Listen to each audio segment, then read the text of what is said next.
దానివల్ల చెప్పడం వల్ల ఏంటంటే ఉపయోగం ముందు స్వర్ణకారులకు చాలా ఇబ్బందికరంగా ఉందండి. ఇప్పుడు అసలే పనులు లేవు మాకు. పనులు లేక మేము చాలా ఇబ్బంది పడుతున్నాం.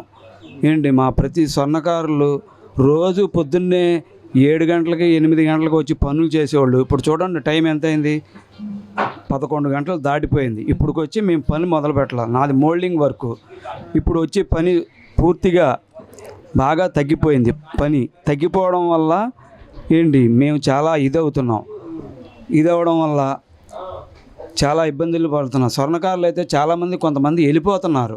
అది కూడా మా పెద్ద ఆయన పని చేస్తాడు, ఆయన కూడా చాలా బాధపడుతున్నాడు. రోజు వచ్చి ఖాళీగా కూర్చొని వెళ్ళిపోతున్నారు. అలాగే మా బెంగాలీ వర్కర్లు, అలా స్వర్ణకారులు చాలామంది ఉన్నారు. ఈ వర్క్ మీద 2 టౌన్లో వచ్చేసరికి దగ్గర 450 మంది 500 దాకా ఉన్నారండి తెలుగు వర్కర్లు. అలా బెంగాలీ వాళ్ళు ఒక దగ్గర 700-800 మంది దాకా బెంగాలీ వర్కర్స్ ఉన్నారు.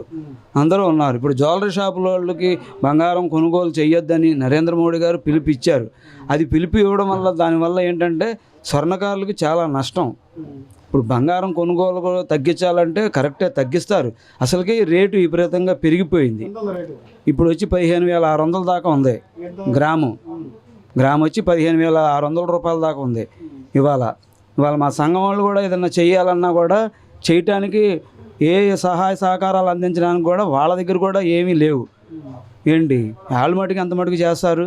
మేము ఏదన్నా సహకారం చేస్తేనే వాళ్ళు చేసేది.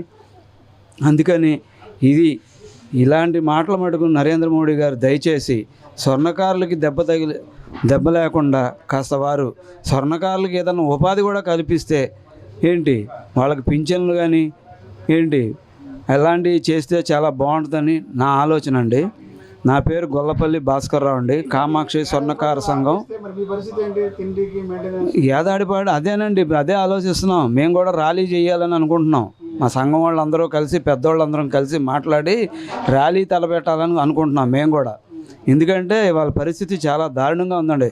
చూడండి ఒకసారి మార్కెట్ మొత్తం మీరు చూసుకోండి, కావాలంటే తీయండి, వీడియో తీసుకోండి, మీకే అర్థమైంది అసలు పనులు ఎలా ఉన్నారు, వర్కర్లు ఎంతమంది ఉన్నారు, ఎలాగ వస్తున్నారు, చాలామంది భయపడుతున్నారు. అసలు బంగారు పని అంటే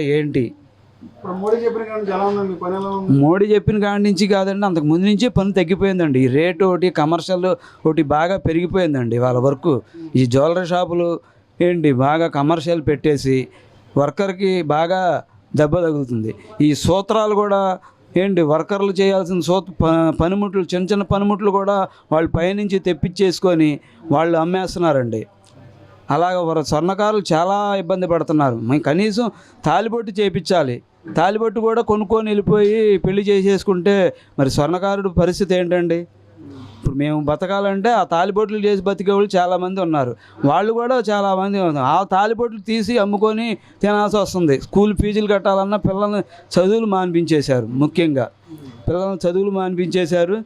వాళ్ళని చాలా ఇబ్బందిగా పడుతున్నారు. వాళ్ళని ఏదైనా పనిలో పెడదామంటే మళ్ళీ ఈ నవంబర్ 14వ తారీఖు వస్తే నెహ్రూ గారి జయంతి అని చెప్పి ఆ పిల్లల్ని తీసుకెళ్ళిపోతున్నారు. పిల్లల్ని వర్క్ పెడదాం అన్న వాళ్ళు కూడా వాళ్ళని జైలుకి పెడతాము, మీరు వాళ్ళని వర్కర్లను పెట్టుకోకూడదు, ఇది చాలా బాల కార్మికులు చట్టం కింద మిమ్మల్ని అరెస్ట్ చేస్తాం అని ఒత్తిడి తీసుకొస్తారు. దాని గురించి కూడా మా సంఘం వాళ్ళు ఒకసారి కలెక్టర్ గారి దగ్గరికి వెళ్ళి వాళ్ళతో మాట్లాడారు. రైల్వే స్టేషన్లో అక్కడ చాలామంది పడుకుంటున్నారు. వాళ్ళందరినీ తీసుకెళ్ళి ఉపాధి కల్పిస్తే బాగుంటుంది. మేమేముందండి, మా కుర్రాన్ని తీసుకొస్తాం, పని నేర్పుతాము, వాడికి ఒక దారి చూపిస్తాం. మా మీద కేసులు పెట్టి మమ్మల్ని తీసుకెళ్ళిపోతాం, జైల్లో పెట్టేస్తాం అంటే రేపు నెల నుంచి ఆ గొడవ మొదలైద్ది. అందుకని బంగారు పనిలోకి ఎవరు రావట్లేదు కూడా వర్కర్లు. చిన్నపిల్లలు ఇదివరకు పిల్లలు వచ్చేవాళ్ళు, ఇప్పుడు ఎవరు పిల్లలు కూడా రావట్లా బంగారు పనిలోకి. బంగారు పని చాలా అందరూ అనుకుంటారు ఇంత వస్తే అంత వచ్చేసే డబ్బులని. ఇప్పుడు ఇంత రావడానికి ఎంత కష్టపడితే ఇంత వస్తుందో మాకు తెలుసు. పైన కూర్చొని మాట్లాడేవాళ్ళు చాలామంది మాట్లాడతారు.